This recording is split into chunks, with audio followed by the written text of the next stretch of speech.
සබ්බ පාප සකරණ කුසලස්ස උපසම්පදං සචිත්තෝ පරියෝදපණං. මුස්ලිම් සමාජයට කිසිම අයිතියක් නැහැ මාධ්‍යයට එරෙහිව ප්‍රචණ්ඩත්වයෙන් හැසිරෙන. මාලිගාවත් වෙච්ච සිද්ධිය ගත්තම ඒක හැම අවුරුද්දම ඒ මුදල් ලබා දෙනවා. ඇයි මේ රටේ නීතියක් ගෙනල්ලා තියෙනවා මෙහෙම කරන්න? ඇයි ඒකට ඉස්ලාම් ලබ්ධිගෙන්ට එකඟ වෙන්න බැරි?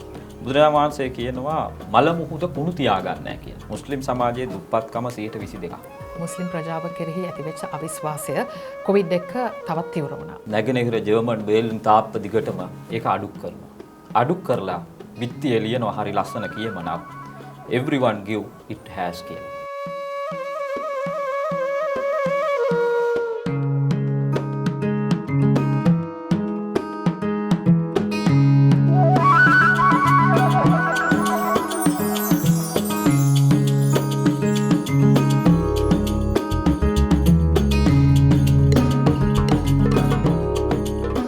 අයිබෝන් තවත් හෙළිදරව්ව වැඩසටහනක් ආරම්භ කරන තමයි මාත් තනුජත් මේ සූදානමින් ඉන්නේ.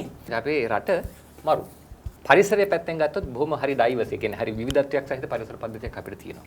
මිනිස්සු පැත්තෙන් ගත්තත් ඒකත් හරි විවිධත්වයක් සහිත මිනිසුන් ඉන්න විවිධත්වයක් සහිත සංස්කෘතියක් අපිට තියෙනවා. හැබැයි ඔය මිනිස්සු අතර හැම ජන කණ්ඩායමකටම අයත් මිනිසුන් අතර අන්තවාදී අදහස් තියෙන සුළුතර කණ්ඩායමකුත් ඉන්නවා. බහුතර සංස්කෘතිය අයිති නොවන අය අරබයා විවිධ ප්‍රශ්න ඇති වෙන්නත් පුළුවන්.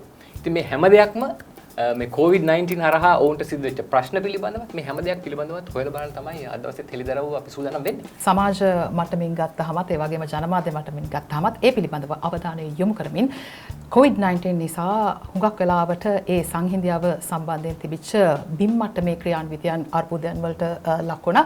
ඒ හැම දෙයක් පිළිබඳව අවධානය යොමු කරමින් අද ආරම්භයක් ගන්න සූදානම් ආරාධිතයවත් හඳුන්වලා දෙන ගමන්. ඔව්. දැන් මේ ආරාධිතය පිළිබඳ කිව්වොත් එම ඔහු පෙරාදෙණිය විශ්වවිද්‍යාලයේ ඉගෙන ගත්තා. ඊට පස්සේ මෞලවිවරයෙක් වශයෙන් තමයි ඔහු දැන් කටයුතු කරන්නේ. ඊට අමතරව ගුරුවරයෙක් විදිහට කටයුතු කරනවා. ඒ වගේම ඉස්ලාම් පල්ලිවල උපදේශකවරයෙක් විදිහට කටයුතු මේ වගේ බොහෝ භූමිකා වලට පනපවනවා. ඉතින් ඔහු තමයි මෞලවි මොහමඩ් මුලෆර් මොහමඩ් මුනීර් අයිබෝන් කියලා පිළිගන්නේ. අයිබෝන්. ඔබේ ජීවදත්ත පත්‍රිකාව දැක්කහම එහිදී විශේෂ සටහනක් තියෙනවා. ඒ තමයි ඔබ සංහිඳියාව වෙනුවෙන් වැඩ කරලා තියෙනවා කියලා. ඔබ සංහිඳියාවට අවංක වීම දකින්නේ කොහොමද?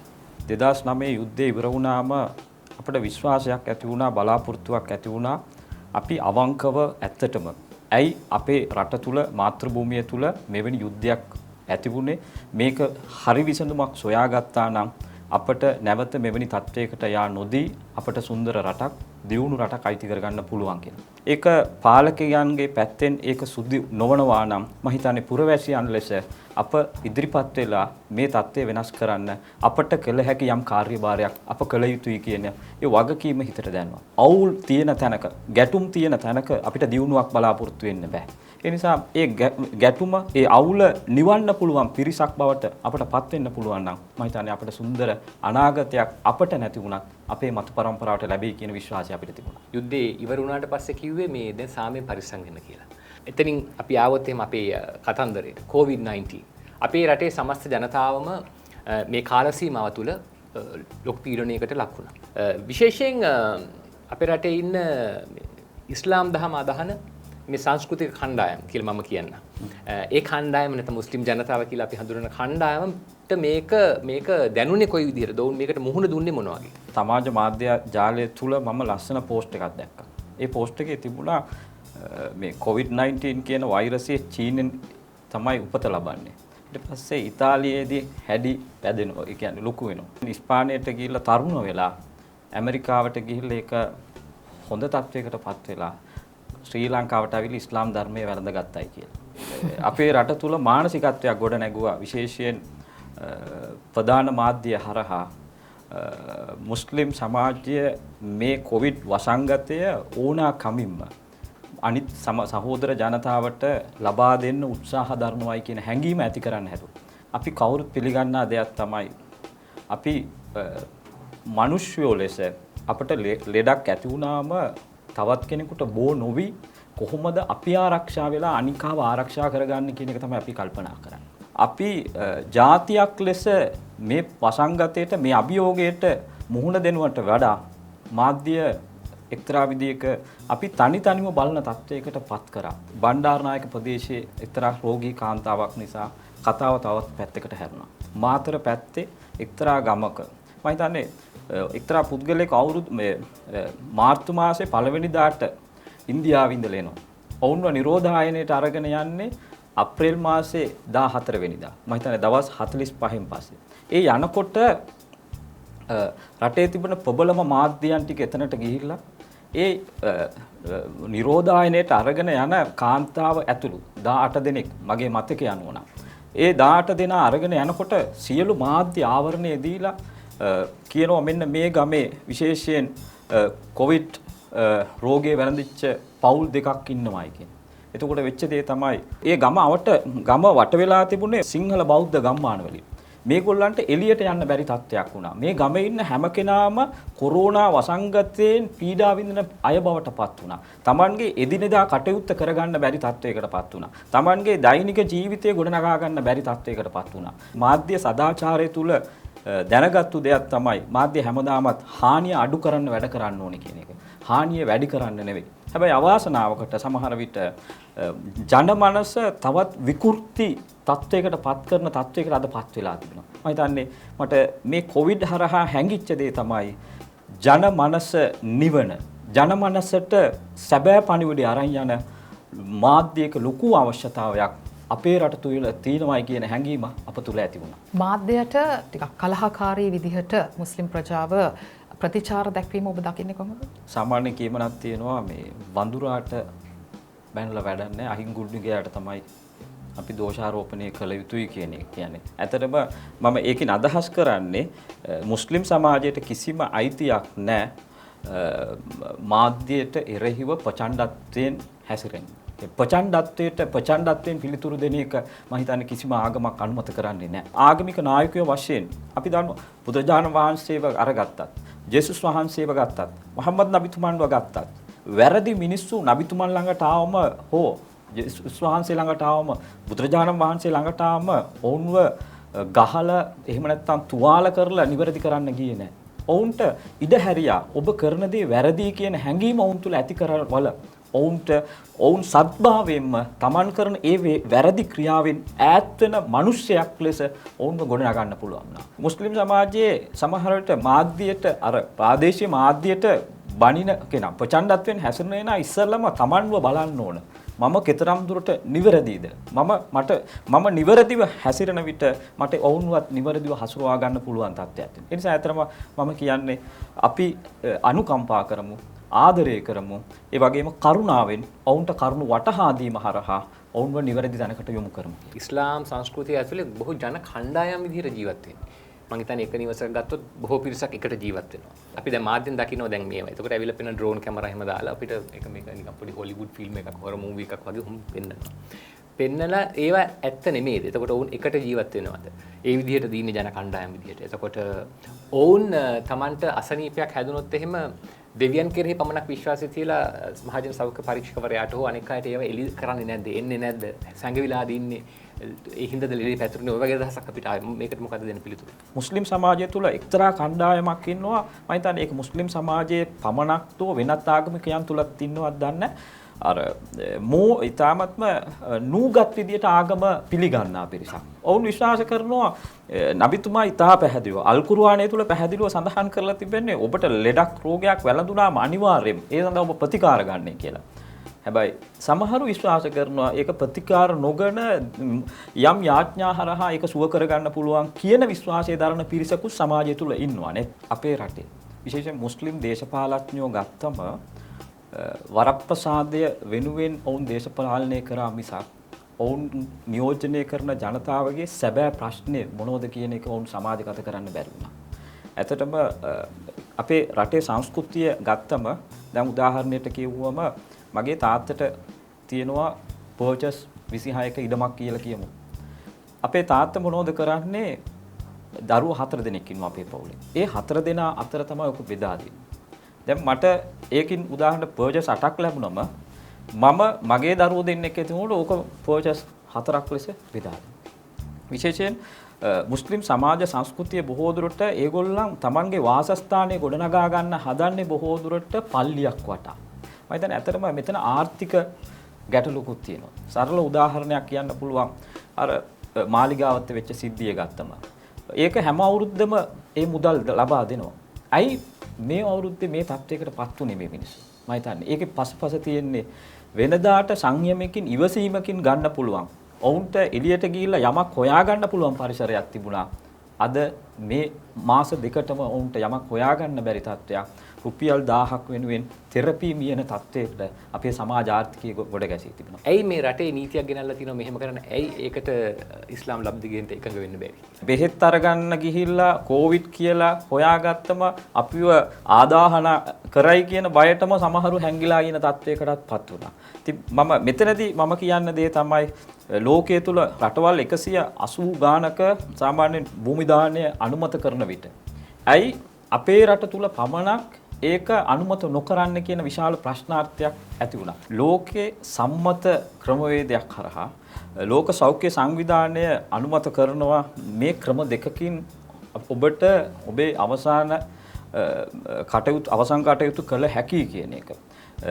මේක ඇත්තටම යම් නීතියක් ගොඩනැගෙන විට සමහරට අපිට දැනෙන දේ තමයි මේක ඇයි මොන පසුබිමත් එක්කද මේක ගේන්නේ කියන හැඟීම සමාජය තුල ඇති වෙනවා.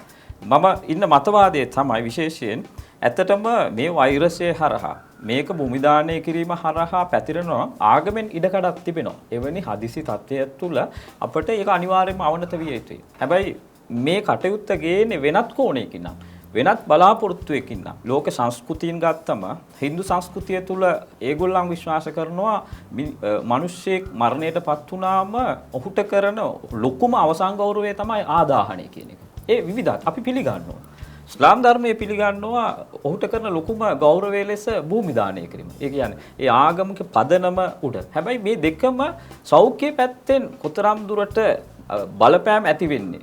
කියන්නේ මේ ක්‍රමවේද ඒක සොයා බලලා නිසි අධ්‍යයනයකින් පස්සේ ලෝකෙ ගොඩාක් රටවල් මේක අනුමත කරනවා නම් ඇයි මේ රට විතරක් අනුමත කරන්නේ නැහැ කියන ප්‍රශ්නාර්ථය තමයි මිනිසුන් තුල ඇති වුනේ මිසක් කොහොමත් ආදාහනය කරා ඒක පිළිගත්ත. හැබැයි ඔවුන්ගේ හිත තුල අර වේදනාවක් තිබෙනවා. මම හිතන්නේ රටක් ලෙස පුරවැසියන් ලෙස සියලු දෙනාටම Tamanගේ කියන්නේ රටේ පොදු නීතිය තුල ඒ ගෞරවයත් එක්ක ජීවත් වෙන්න පුළුවන් හැඟීමක් ගොඩ නැගීම හරහා තමයි මම හිතන්නේ සුන්දර රටක් අපිට ගොඩ නගන්න පුළුවන් කියන එක. පාස්කු ප්‍රහාරයත් එක්කම මුස්ලිම් ප්‍රජාව කෙරෙහි ඇතිවෙච්ච අවිශ්වාසය කොවිඩ් එක තවත් තීව්‍ර වුණා. මේක අපිට දිගටම කතා කර කර ඉන්න බෑ. දැන් අපේ ජන සමාජය ඇතුලේ සහ ලෝකයේ ඇතුලේ අපිට කොවිඩ් එක ජීවත් වෙන්න සිද්ධ වෙනවා. නමුත් මේ ලොකු රෝගයක් එහෙම නැත්නම් වසංගතයකටත් වඩා එහා ගිය රෝගයකට ප්‍රතිකාර කරනවා නම් කොහොමද අපි ප්‍රතිකාර කරන්නේ මනුෂ්‍යත්වය මූලික කරගෙන?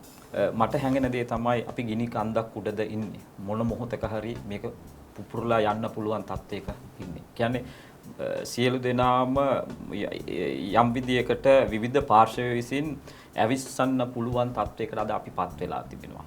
අපි ඇත්තටම අවුරුදු 72ක් ගෙවි යන මේ මොහොතේ නිදහස ලැබලා එක්තරා විශේෂ ආටිකල් එකක් මට කියවන්න ලැබුණා. අපි නිදහස ලැබෙන විට සුද්දගෙන් අපේ ආර්ථික අතිරික්තය ලක්ෂ 10කට එහා ගිය ආර්ථික අතිරික්තයක් අපිට තිබුණා. හැබැයි අද වෙනකොට අපි සෑම තනි පුද්ගලයෙක්ම 5,30,000ක උපන් දරුවා ණයකාරයෝ බවට පත් වෙලා තිබෙනවා. අපි ජාතියක් ලෙස අපොහොසත් වෙලා තිබෙනවා. එකිනෙකා තුල ගෞරවය ගොඩනගන්න අපිට බැරි වෙලා තියෙනවා. මට පුරුද්දක් තියෙනවා සාමාන්‍ය පොයි දවසට බණ අහන එක. ඉතින් එක්තරා ස්වාමින් වහන්සේ නමක් හරි ලස්සන පණිවිඩයක් කියනවා බුදුරජාණන් වහන්සේගේ පණිවිඩය අල්ලලා බුදුරජාණන් වහන්සේ කියනවා මල මුහුද කුණු තියාගන්න නැහැ කියන. ඒක ගොඩට ගහනවා. ඒ වගේම මිනිස්යෝ ලෙසත් අපිත් එහෙම වෙන්න ඕන කියන. සුද්ධ වල් කුර්ආනය තුල තියෙන එක්තරා පාඩයක් තමයි කද අෆ්ලහ මන් සක්කාහා වකද ખાබ මන් දසහා. සැබෑ ජයග්‍රහණය තියෙන්නේ තමන්ව ජයග්‍රහණය කරගෙන. තමන්ගේ හිත පිරිසුදු කරගන්නයි කියන්නේ. සැබෑ පරාජය කියන්නේ තමන්ට පරාජය වෙන එක. මනෝරංජනී කියන ධම්මපද පොත පෙරලනකොට මට එතනදී හම්බ වෙනවා සබ්බ පාප සකරණ කුසලස්ස උපසම්පදං සචිත්තෝ පරියෝදපණ කියලා. ඒ වගේම ක්‍රිස්තියානි බයිබලයට යනකොටත් එතනදී හරි සුන්දර පණිවිඩයක් ලැබෙනවා. ඉතින් මේ සියලු ශාස්ත්‍රවරු ආවේ ඇත්තටම අපිව මිනිස්යන් ලෙස ජීවත් කරවන්න. ඔවුන් හැමදාමත් පෙනී සිටියේ පීඩකයා වෙනුවෙන් නෙවෙයි පීඩිතයා වෙනුවෙන්. හැබැයි අවාසනාවට ඒ ශාස්ත්‍රවරුන්ගේ නියෝජනය කරන අපි අපි ඇත්තටම සමහර විට ඒ ආගමික නමම දාගෙන පීඩකයාත් එක්ක හිටගෙන තත්ත්වයක් ඇතිලා තියෙනවා. වැරදි තැන් අපි හොයන්නේ. සමහරට වෛරය පතුරවන මිනිස්සු බවට අපි පත් වෙලා තිබෙනවා. ජර්මන් කියන රට එක්තරා අවස්ථාවක දෙකට බෙදෙනවා. නැගෙනහිර ජර්මනිය සහ බටහිර ජර්මනිය කියලා. ඒ රට බෙදා තිබුණේ බර්ලින් කියන තාප්පේ. එතකොට නැගෙනහිර ජර්මන් වැසියන් එක්තරා අවසරක කල්පනා කරනවා බටහිර ජර්මන් වැසියන්ට හොඳ වැඩක් කරන්න ඕන කියලා. එතකොට මොනවද කරන්නේ? තමන්ගේ ප්‍රදේශයේ එකතු වෙන කුණු ඔක්කොම එකතු කරලා බර්ලින් තාප්පේ බටහිර ජර්මන් පැත්තට විසි කරනවා. ඉතින් බටහිර ජර්මන් වැසියෝ කල්පනා කරනවා දැන් අපිට කුණු ඇවිල්ලා තියෙනවා. අපි මොනවද නැගෙනහිරට දෙන්නේ කියලා. එතකොට බටහිර ජර්මන් වැසියෝ කල්පනා කරන බුද්ධිමත්ව කල්පනා කරනවා. අපි නැවුම් පළතුරු ටිකක් එකතු කරලා පෙට්ටි වල අහුරලා අර නැගෙනහිර ජර්මන් බර්ලින් තාප්ප දිගටම ඒක අඩුක් කරනවා. අඩුක් කරලා විත්තිය ලියනවා හරි ලස්සන කියමනක්. everyone give it has කියලා. හැම කෙනාම දෙන්නේ Taman ළඟ තියෙන දේවල් කියලා. මම හරි අකමැති ඇත්තටම ආගමික සංකේත පවා මගේ භාවිතාව තුළ තියාගන්න. දැන් ආගම් නබිතුමන්ලා හෝ බුදුරජාණන් වහන්සේ හෝ ජේසුස් වහන්සේ ගොඩනැගන්න හැදුවේ අනන්‍යතාවයවත් සංකේතවත් නෙවෙයි. සැබෑ මනුෂ්‍ය ධර්මයක්. එතන තියෙන පණිවිඩය තමයි අපි අප තුළ ඇති කරන දේ තමයි අනිකාට ලබා දෙන්නේ. හැබැයි අපට පුළුවන් මාටින් ලූතර් කිං කියපු විදිහට මා කම්පාවටපත් වෙන්නේ දුෂ්ටයන්ගේ පාපී ක්‍රියාව නොව ශිෂ්ට මිනිස්සුන්ගේ නිහඬියාව. අපිට සමහර ප්‍රභු දේශපාලඥයන්ගේ අවමගුල් පවත්වනකොට විශාල පිළිකුලක් අපට ඇති වෙන්න පුළුවන්. අපි සියලු දෙනාම කැපකිරීම කරනවා. අපි ගෙදරට වෙලා ඉන්නවා. අපි අපේ ආගමික දිනයන් ඒ වෙනුවෙන් කැප කරලා හැම දෙයක්ම කැප කරන විට මේක රැකිය යුතුයි අපට ආදර්ශීය විය යුතුයි මිනිස්සු මේක කඩාගෙන යනකොට අප හිත තුළ කම්පනයක් ඇති වෙනවා. මම හිතන්නේ ලස්සන කතාවක් කියනවා නබිතුමා සඳහන් කරා මේ මානව ජීවිතය කියන්නේ මහ මුහුදේ යන නැවක් වගේ කියලා. ඒ නැවේ තට්ටු දෙකක් තියෙනවා. උඩ තට්ටුවෙත් මිනිස්සු ඉන්නවා යට තට්ටුවෙත් මිනිස්සු ඉන්නවා. මේ නැව මහ මුහුදේ ගමන් කරනවා. හැබැයි උඩ තට්ටුවේ ඉන්න මිනිස්සුන්ට තිබහක් ඇති වුණාම ජලයේ අවශ්‍යතාවයක් ඇති වුණාම යට තට්ටුවේ ඉන්න මිනිස්සු යන්න ඕන උඩට. උඩට ගිහලා තමයි වතුර අරගෙන එන්නේ. එතකොට මේ ටික දුරක් යනකොට කල්පනා කරනවා යට තට්ටුවේ මිනිස්සු ඇයි අපි උඩට යන්නේ? අපිට පුළුවන් අපි මහ මුහුදේ යන්නේ. පොඩි හිලක් දාගත්තම නැවේ අපට වතුර ගන්න පුළුවන්. උඩ තට්ටුවේ ඉන්න මිනිස්සු මේක නිහඬව බලා සිටනවා නම් අර උඩ ඉන්න මිනිස්සුත් යට ඉන්න මිනිස්සුත් විනාශ වෙනවා. සමස්තයක් විදිහට හැමෝටම තියෙන ප්‍රශ්නයක් මේක. දැන් මුස්ලිම් කාන්තාවක් ඇය ප්‍රතිකාර ගත්තේ නැති නිසා ලොකු ප්‍රශ්නයක් ඇති වුණා. නමුත් ඉදිරියටත් මේ වසංගතය ඉවර වෙලා නැහැ. ඔබේ ප්‍රජාව ඇතුලේ මුස්ලිම් ප්‍රජාව ඇතුලේ මෙවැනි සිද්ධීන් මෙවැනි උදාහරණ අරගෙන ඔවුන්ව දැනුවත් කරලා තියෙනවද මේ වෙනකොට මින් ඉදිරියේදී කොවිඩ් එහෙම නැත්නම් මේ වෛරසය තමන්ගේ රෝගී තත්ත්වයක් බවට පත් වුණොත් කොහොමද ක්‍රියා කරන්න ඕනේ කියලා? මම හිතන්නේ ඇත්තටම මුස්ලිම් සමාජය තුළ විශේෂයෙන් මුස්ලිම් සංස්කෘතික දෙපාර්තමේන්තුව හරහා ඒ වගේම ACJ ජමියතුල් උලමා සංවිධාන හරහා වෙනත් පාර්ශව නිතිපතා නිතරම මේ පිළිබඳ ඔවුන්ට දැනුවත් කිරීම කරනවා. මම හිතන්නේ මම දකින්න දෙයක් තමයි මුස්ලිම් සමාජයක් ලෙස මුස්ලිම් සමාජයට උපදෙස් දෙනවට වඩා අපි සියලු දෙනාම ශ්‍රී ලාංකිකයෝ ලෙස සමස්තයක් ලෙස උපදෙසක් දෙන එක අර අපි අයිසොලේෂන් වෙන එක අපි තනිවීම නැති කරගන්න පුළුවන් කියන කාරණාව. රජය සමහරට හිතනවා මුස්ලිම් අය තමයි මුස්ලිම් අයගේ කටයුතු බලා ගන්න ඕනේ, ඒගොල්ලන්ට උපදෙස් දෙන්න ඕන, ඒගොල්ලන්ගේ භාෂාවෙන් කරන්න ඕන. මේක ජාතික වගකීමක්. ඔබ වැනි අනෙකුත් මෞලවිවරුන් ඔය ආස්ථානයේම දින මොකද මේ ප්‍රශ්නේ විතරම ඇහෙන ප්‍රශ්නයක් අපේ දැන් කමෙන්ට් එකක් උනේ අහන්නේ ඕක. මම මෞලවිවරෙක් නෙවෙයි කතා කරන්නේ ප්‍රශ්නයක් ඇති වුණාම සමහර ස්වාමින් වහන්සේලාට. වහන්සේලා ඉතා ආදරණීය වදන් වලින් කතා කරන ආදරණීය අද ප්‍රගතිශීලී අදහස් තියෙන පිරිස. බහුතර අපේ මෞලවිවරු ඉගෙනගෙන තියෙන්නේ දෙමළ භාෂාවෙන්. මමත් ඉගෙන ගත්තේ සාමාන්‍ය පෙළ දක්වා දෙවිඩ භාෂාවෙන්. හැබැයි යම් විදියක මගේ සහෝදර ජනතාවත් එක්ක ඇතිවෙච්ච ආభాෂයත් එක්ක මට සිංහල හුරු වීමක් ඇති වුණා. ඔවුන් ඇත්තටම අර දෙමළ භාෂාව ඉගෙන ගැනීම හරහා මම හිතන්නේ භාෂාවක් ඉගෙන ගත්තම ඒ හරහා ඔවුන්ගේ ලෝකය අපිට විවෘත වෙනවා. අර සිංහල භාෂාව ඉගෙන ගැනීම හරහා සිංහල සමාජයේ තියෙන සංස්කෘතික මේ හැම දෙයක් පිළිබඳ යම් අවබෝධයක් ඇති වෙනවා. හැබැයි ඇත්තටම එහෙම නොවන මෞලවිවරු ඉන්නවා මුස්ලිම් සමාජයේ. තාමත්ම රළු විදිහට කල්පනා කරන පටු විදිහට ආගම දෙස බලන පිරිසිනෝ. මේක ඉස්ලාම ආගමට පමණක් අදාළ දෙයක් නෙවෙයි. මම හිතන්නේ මේක පොදුවේ හැම ආගමක් තුලම එවැනි අර පටු තැනින් අල්ලා ගන්නා පිරිස් ඉන්නවා. අපි වෙනස් කරන්න ඕනේ. ඇත්තටම මේ දවස්වල අපි කල්පනා කරනවා, අපි සාකච්ඡා කරනවා. අපේ මෞලවිවරුම වැඩියෙන්ම සිංහල භාෂා ආభాෂය ඇති කරන්න ඕනේ. ඒ හරහා ජාතීන් අතර ඒ සම්බන්ධතාවය අපිට ගොඩනගා ගන්න පුළුවන්. පල්ලිවල ඉන්න බොහෝ මෞලවිවරු ගත්තම සිංහල භාෂාව පිළිබඳ ඊතරම් දැනුවත්කමක් නැති නිසා අවට ඉන්න පන්සල සමග වුන්ට මේ මිත්‍රත්වය ගොඩනගන්න බැරි තත්ත්වයක් තිබුණා. මම හිතන්නේ ඒක වෙනස් කරන්න අපි වැඩ කරනවා. මේ ආර්ථික ප්‍රශ්නේ කියන කාරණාව මුස්ලිම් සමාජයට බලපෑවේ නැද්ද මේ COVID-19 කාලේ? මොකද ගොඩක් අය කියන්නේ අපෝ ඒගොල්ලන්ට පල්ලියෙන් උදව් කරනවා, ඒගොල්ලන්ට පල්ලිය ඔක්කොම බලා ගන්නවා, ගෙවල් උනත් හදලා දෙනවා, ත්‍රිවිල් අරන් දෙනවා වගේ අදහසක් තියෙනවා. ඒකයි මේක බලපෑවේ නැද්ද මේ ආර්ථිකයේ විතර? මුස්ලිම් සමාජයේ දුප්පත්කම 22%. අනිත් සමාජයේ සමග සාපේක්ෂව බලනකොට ඉහළම දරිද්‍රතාවයෙන් පෙළෙන පිරිස් ඉන්නේ නැහැ. ඔබට දක ගන්න පුළුවන් මාලිගාවත් වගේ ඇපල්වත් වගේ ප්‍රදේශයකට ගියාම මම එක්තරා පල්ලියක් නියෝජනය කරනවා. මගේ පල්ලියෙන් නම් කාටවත් ට්‍රීවිල් අරන් දීලත් නැහැ. බඩු බෙදලත් නැහැ. සාමාන්‍යයෙන් මෙහෙම දෙයක් වුණා. ඇත්තටම COVID-19 හරහා ඒක මම ජීවත් වෙන ප්‍රදේශය තුල සල්ලි තියෙන හැම කෙනාම යම් මුදලක් යොදවලා අපි රුපියල් 3000ක වටිනා පාර්සල් ගොඩ ගහලා ඒක මුස්ලිම් ප්‍රජාව අතර පමණක් නෙවෙයි. විශේෂයෙන් තිහාරිය අවට ඉන්න වේයන්ගොඩ මේ වගේ ප්‍රදේශවල තෝරාගත් පිරිස අතර ඒක බෙදා දුන්නා. මුස්ලිම් සමාජය මම හිතන්නේ රජයේ සේවයේ දෙන්නන්ගේ 3%යි. මම දන්න තරමින් දත්වන්ව 3%ක පිරිසක් පමණයි රජයේ සේවලයේ දෙන්නේ. දරිද්‍රතාවය ගත්තම 22%ක වගේ තිබෙනවා. ඉඩම් ප්‍රශ්න ලොකු අවුලක තියෙනවා මුස්ලිම් සමාජය. උදාහරණයක් ගත්තම කාතාන්කුඩිය තුල භූගත ජලය අද පාවිච්චි කරන්න බැරි තත්වයකට පත් වෙලා තිබෙනවා. ඒ කියන්නේ ළඟම ගෙවල් හදාගෙන ඒ නිසා ඇත්තටම මුස්ලිම් සමාජයේ මේ මොහොතේ කල්පනා කළ යුතුයි. ඉදිරියේ තවත් මෙවැනි හා සමාන වසංගතයක් ඇති වෙනකොට ඉතාමත්ම ජනගහනය දැඩිව ජීවත් වෙන ප්‍රදේශවල විශාල ප්‍රශ්න මතුවෙන්න පුළුවන්.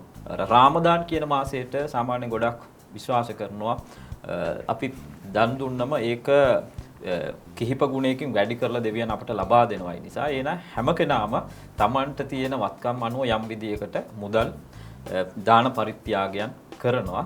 ඒක සමහර තැන්වල පල්ලි හරහා වෙනවා. සමහර තැන්වල තරුණ පිරිස් ඒක ඒකරාශී කරලා ලබා දෙනවා. මම මාතර මීයල්ලේ එහෙ සාමාන්‍යයෙන් අපේ පල්ලියේ වැඩ කරනවා ඒ කියන්නේ මෞලවි වැඩ කරනකොට එයාගේ පඩි අපි ගෙවන්නේත් ඒ පවුල් ආශ්‍රිත එකතු කරන සුළු මුදලකින් රුපියල් 150 200ක් වගේ මාසික මුදලක් එකතු කරලා තමයි ඔවුන්ගේ පඩිය ලබා දෙන්නේ. මේ පඩිය ගෙවීම පරා විශාල අභියෝගයකටපත් වුණා මේ කොවිඩ් උත් එක්ක. මේ පල්ලිවල වැඩ කරපු අයට ඔවුන්ට පවුල් ඉන්නවා, ළමයි ඉන්නවා. ඔවුන්ව රැක බලා ගැනීමත් ලොකු අභියෝගයක්. රටේ සංවර්ධනයට නැත්නම් සමාජ සංවර්ධනයට යම් විදිහේ දායකත්වයක් ලබා දීම තමයි හුඟක් වෙලාවට සමාජ මාධ්‍යනුත් ජනමාධ්‍යනුත් වෙන්නේ. මොකක්ද ඔබේ ඉල්ලීම? ආගමික නායකයන් කියන දෙයට වඩා මාධ්‍යයෙන් කියන දේ මිනිස්සු පිළිගන්න ලකලෑස්ති වෙලා ඉන්නවා. මාධ්‍ය මිනිසුන්ව දුරස් කරන කාර්ය කරලා තිබුණා නම්, සමාජ මාධ්‍ය ඕක කරනවා නම් අපි ඇත්තටම වැටහෙන්න ඕනේ. දැන් ඇමරිකාව දෙස බැලුවා නම් අපිට දැනෙනවා ඇමරිකා කියන බලවත් රට කොතැනද නතර වෙයි කියන විශාල ප්‍රශ්නාර්ථයක් අප කාතුලක් තිබෙනවා. ආර්ථික වශයෙන්, මානසික වශයෙන්, සෞඛ්‍ය වශයෙන්, රටක් වශයෙන් අපි හැම කෙනාම මේ මොහොතේ වැටලා ඉන්නවා. මාධ්‍යයට පුළුවන් අපට අලුත් බලාපොරොත්තු ලබා දීලා සියලු දෙනාටම මම හිතන්නේ අලුතින් හිතන, අලුතින් පතන අලුත් ශ්‍රී ලංකාවක් අපට ගොඩ නගන්න පුළුවන් නම් මම හිතන්නේ දේශපාලනය පතන අලුත් ශ්‍රී ලංකාවක් නෙවෙයි, පුරවැසිය ලෙස අපිට ඒ සියලු දෙනාම එකතු වෙලා ගොඩ නගන්න ඒකට විශාල කාර්යභාරයක් මාධ්‍යයට කළ හැකියි. අපි හොඳ තැනකට යන නම් කුමක් කළ යුතුද කියලා අපි සිතා බැලිය යුතුයි. ඒ වෙනුවෙන් තමයි හෙළිදරව් අපි ඔබට ඉදිරිපත් කරන්නේ. ඔව්.